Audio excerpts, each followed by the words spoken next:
Heidi, how's your story coming? There's like 20 words here.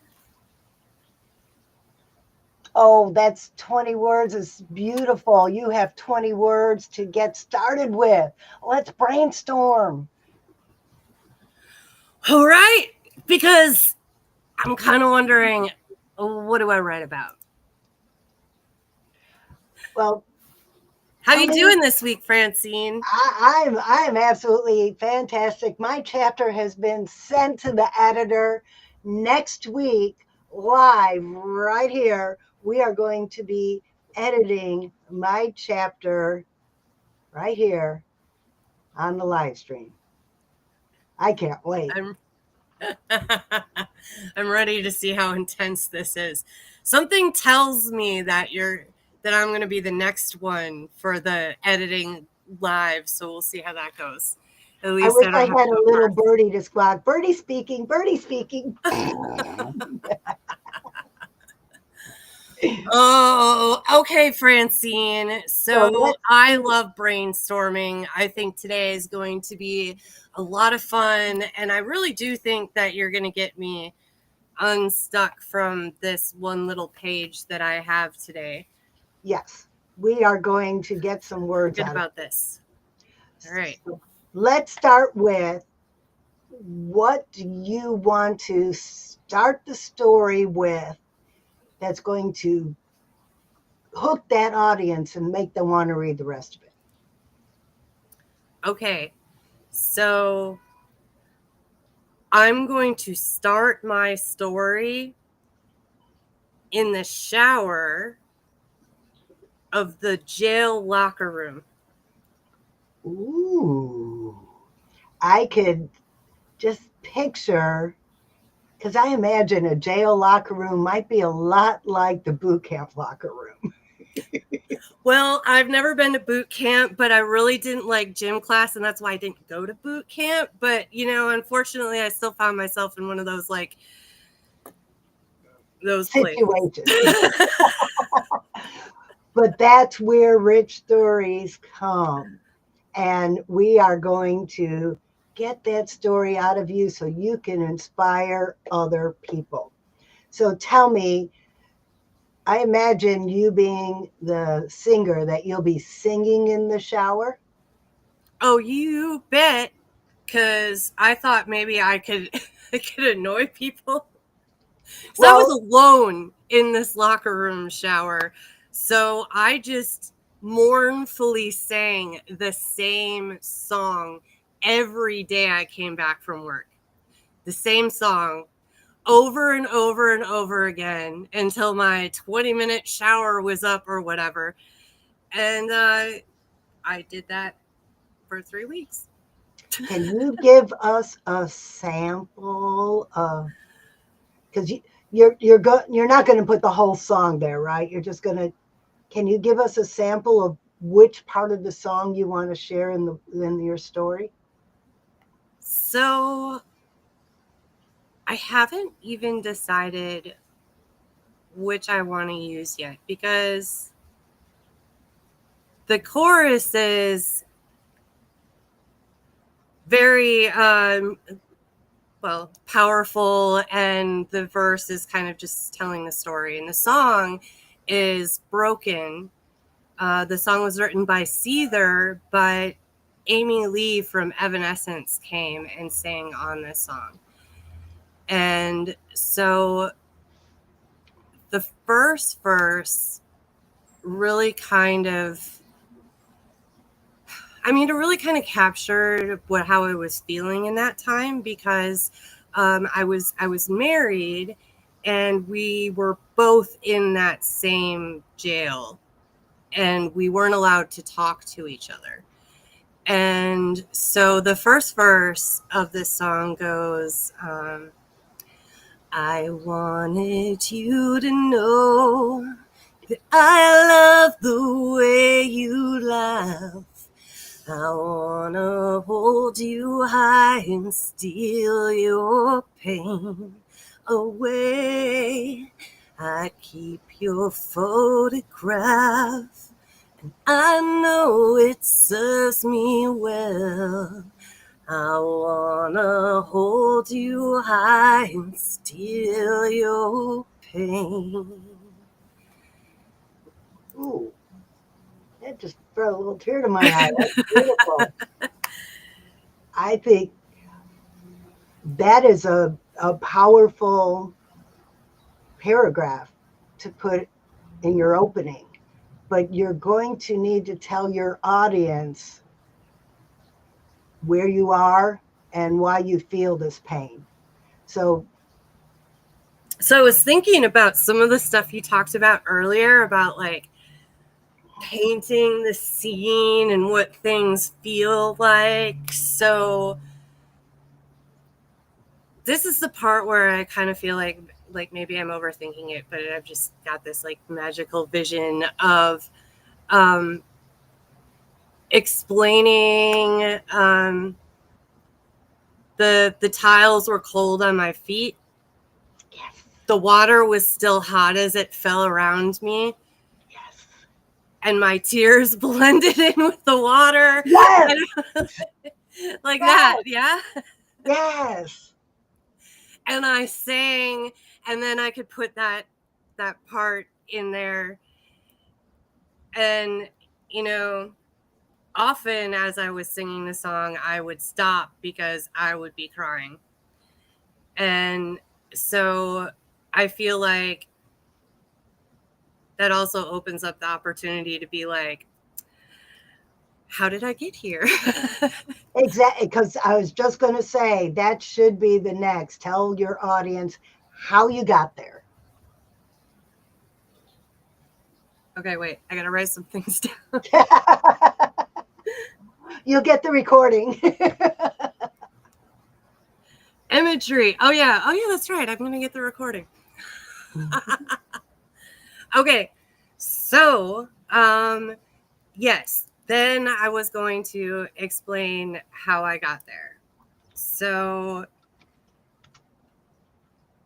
I feel like that part of the story, even though that's the beginning of the whole thing, because starting in the shower, I think, is interesting, an interesting way to start it and catch the attention. It also starts at what I feel is like the peak of the story, when it was the hardest for me to deal with, because, you know, leading up to it, it was just like dread, more dread. Oh my goodness, it's the end of the world. This is the worst thing ever, leading up to like finally getting to that higher point. And then, you know, everything else is kind of a little bit downhill after that, I suppose.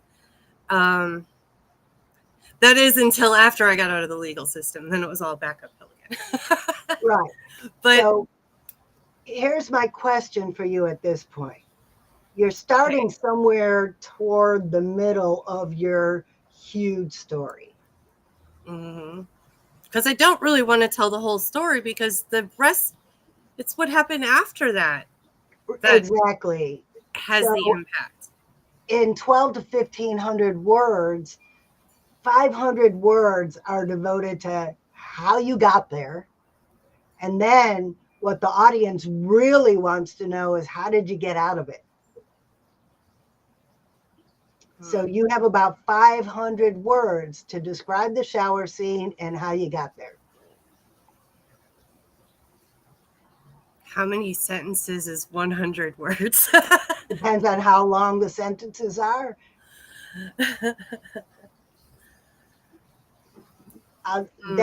That is roughly 2 pages. Roughly 2 pages.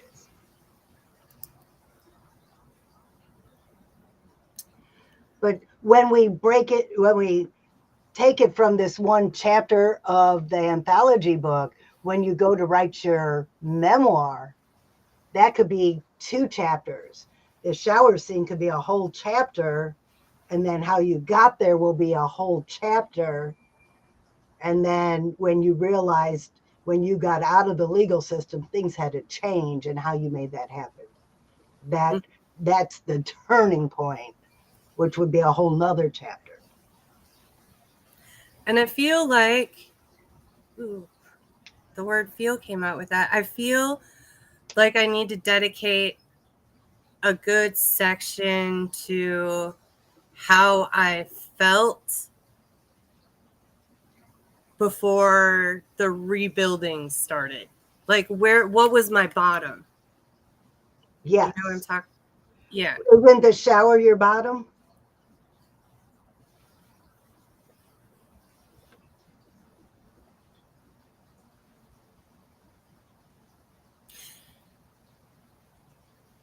And for the audience, for our audience who is watching, sometimes thinking about these stories can bring back memories, but if you don't feel it, you can't heal it. That's why I like to think writing is therapeutic. So sometimes in for these sure. brainstorming sessions, we're going to bring up some memories. And I've had people cry in my classes. It's okay, because as you bring it up and the feelings bubble, you're healing yourself in this process. And that just makes your story even more powerful. Did you get that sense where I was like, okay, I'm just going to dip my toe in for a second and be Yes. like, I don't know, was this the most painful time? Was it this one? Or was it this one?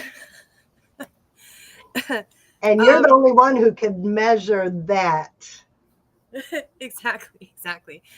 I would say, you know, when I had to go face my punishment, even though everything else up to that really was horrible, but that was like the worst, because I lost all control at that point. I couldn't be where I wanted to be when I wanted to be there.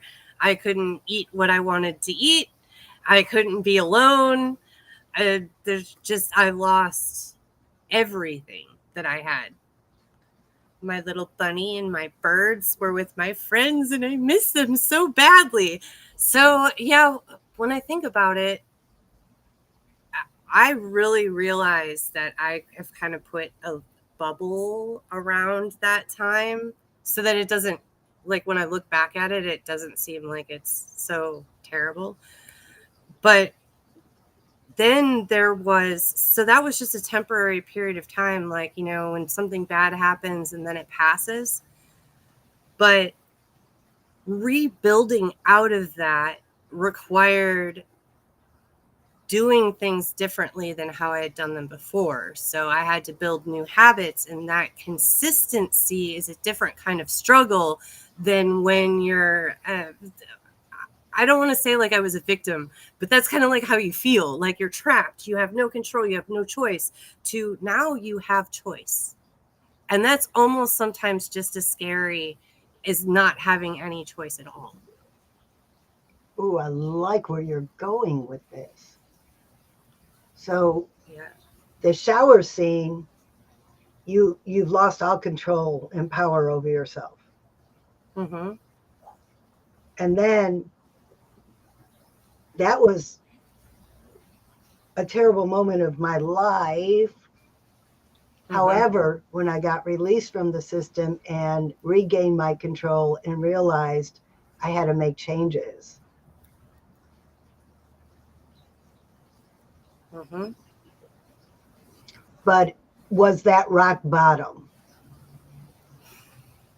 Was it rock bottom after you were released, or somewhere during when you realized that when you get released? Because I would love that contrast from worrying about facing your punishment to worrying about getting released and what's going to happen next. So you're worrying about the same thing. You're worrying at both times, but about different things. Right. So I feel like rock bottom is definitely that time that I was in jail, because everything was gone. I lost everything, basically, for that time period that I was there. So when choices and opportunities became available to me once I was released from that situation, then hope was also introduced. And you don't often see the light of hope at rock bottom. Okay, so rock bottom is the shower scene. So okay, shower scene, how you got there, rock bottom, explaining how that was rock bottom in the shower. Yeah. When you Yeah. realize I have nothing, everything is gone, I have no control. Yeah. Then you get that light at the end of the tunnel. I'm getting out of here. Now I want to know, what were you feeling when, oh, I'm getting paroled, I'm getting out, was it immediate hope, or was it slow, steady, growing hope? No, they like to mess with you as much as possible. So they like to tease you and get your hopes up and then take stuff away from you as quickly as possible. Anyway, but when that actually was all over, all the mind games were finally over, and I could walk away, and I did get out of probation a year early for good behavior and all. I got to prove my probation officer wrong. Feeling pretty good about that. And that was part of the steps of me rebuilding myself, because at that point I believed that I was worthless to society. I didn't have anything good to offer. I mean, I could sing, but no one really puts much value on that either mindset of where I was at. So that's the bottom. I don't have anything left to offer. Everything has been taken, and now I get a chance to, I guess, show I'm worth something. So it started with finishing the punishment, being done, and then getting, well, I pretty much had management jobs even like when that was going on. I was lucky to be able to had some very good bosses when all that was going on. If I didn't have that going on, rock bottom might have been even deeper down. And you know what else? I had some really great girlfriends, and I spent 3 weeks in the jail building, and then I served the rest of my 3 months on the bracelet. So my jail was my best friend's house where my bunny and my birds were. And so I was jailed in my best friend's house. It's not the worst. Except for she had young children, and therefore I don't have children now because I got my share of young children, and I was like, no. Okay, that's a side See, note. these are all fun things we could put in the story, but yeah, it's not going to fit in the 500 words of like. No, but that can fit in the big book. After you write this, the anthology's out, then you write your big book, and that's where you put all these other little fun details. Right. I feel like I do need to mention the people that really helped me get out. Like those, like the good bosses at Mobile and Lamira, and my best girlfriends that I definitely would not have survived without them. And it was them believing in me that helped me believe in myself. Oh yeah, it's tying into the book, Francine. It is. I loved that. People believed in me when I couldn't believe in myself. That reminds me of my first book. I didn't believe in myself enough to promote my first book till someone else started promoting it for me. So that theme, I feel that theme is going to be in a lot of our stories. Right. I mean, it makes such a difference. One of my clients actually said that to me the other day, that they said, thank you for investing and believing in me because you helped me realize how important it is for me to believe and invest in myself. And he almost made me cry a little. Right. So maybe that's like where the moral of this story like leads to, I guess, because sometimes, as alone as you can feel, sometimes what you need is having the friendship and support, your community around you to believe in you, so that when you're at rock bottom, someone's shining a little flashlight down there for you. And that is what our community is all about, right? You want to be an author, but you don't know where to start. Well, we got your back. Heidi didn't know how to start writing this book, and here we are. She's got at least the first. I got more than 20 words down here now, and I feel like I have direction instead of it just being like, right? And we've been brainstorming for what, 20 minutes? 20 minutes? 20 minutes.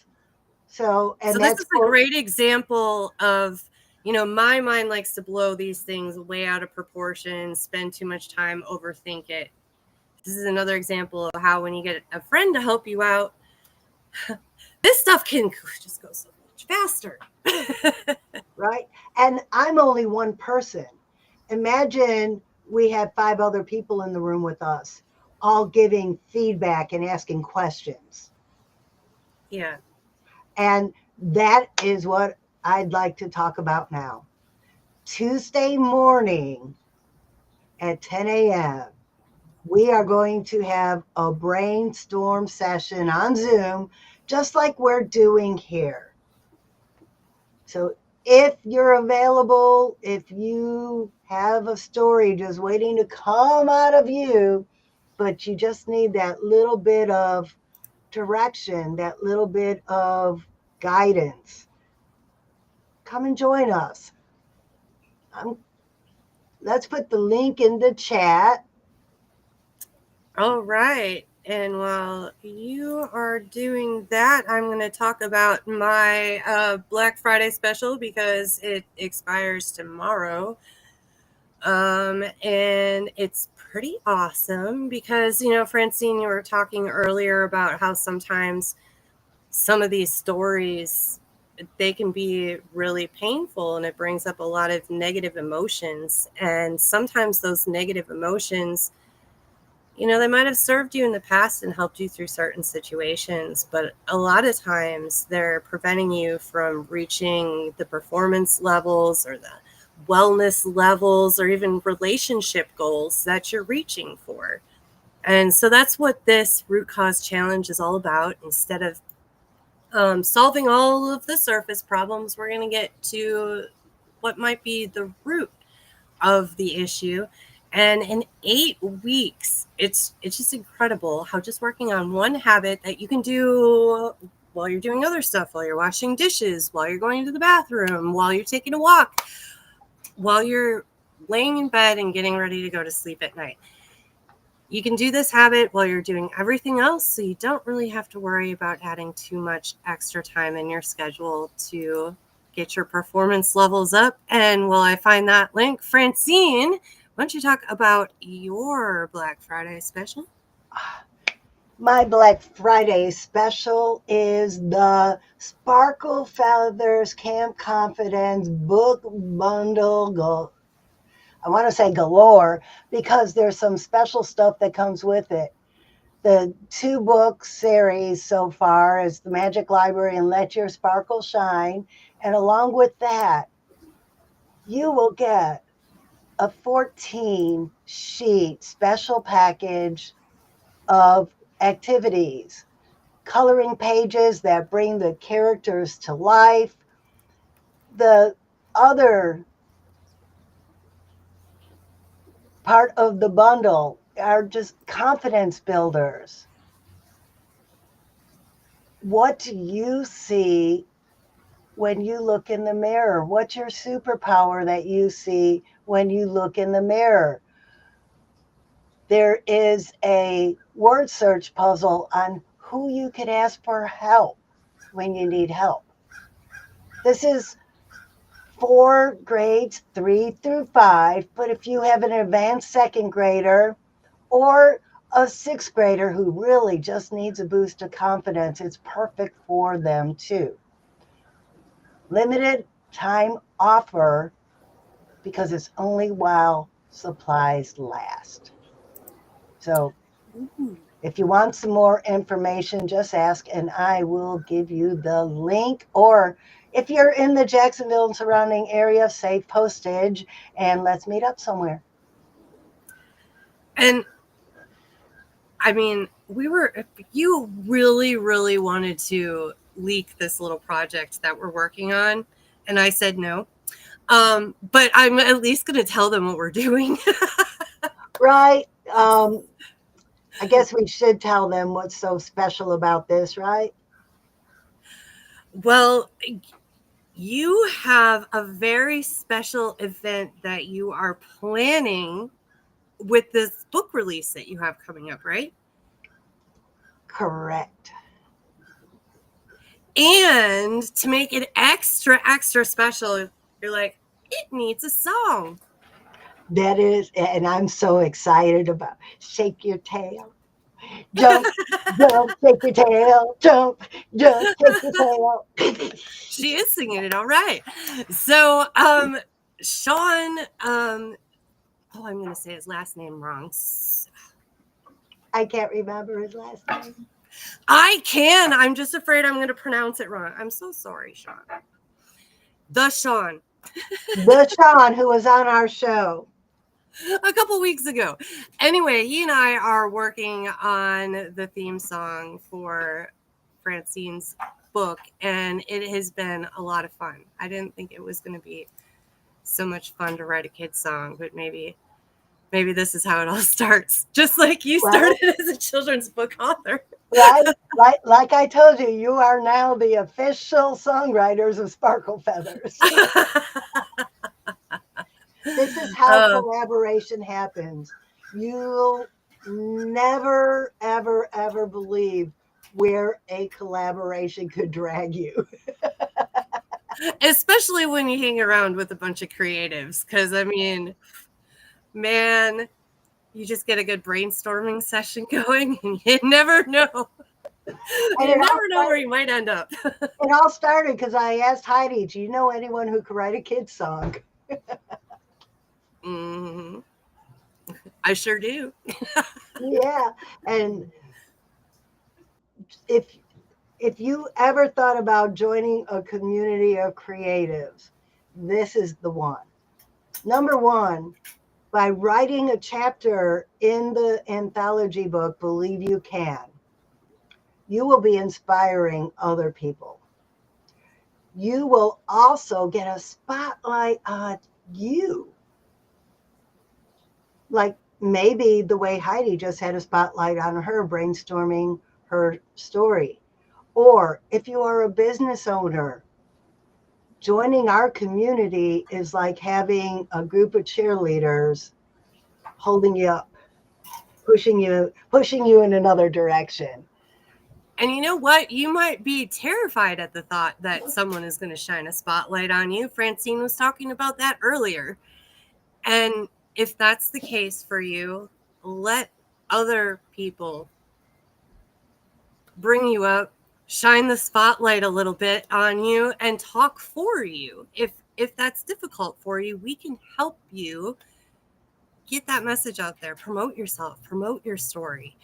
It's going to be okay. You don't have to do this all alone. Right? And once you get that feeling inside of you that you can do it, you won't need as much support because you'll get that feeling. But like I said, when I wrote my first book, someone else had to promote it for me before I felt like an author. Then once I felt like an author, it started getting easier because I had that feeling. So by joining our community, writing your story with us, you'll get that feeling that will allow you to want to do more, to raise that feeling even stronger. Yeah. Well, Francine, we have made it again to the end of the episode. How It's did this happen? that time again, huh? Well, next Yes. week, I just want to say again, next week's going to be a fun episode. Next week in our live stream, my chapter, which is with the editor right now, will be edited right here live. So you could see that the editing process isn't really scary. Well, let's hope so. I'm going to bring my security blanket just in case. All right, Francine, if you can conceive it, you can believe it, and you can achieve it. From the head to the heart to the hands. Yes. Yes, you can. Yeah.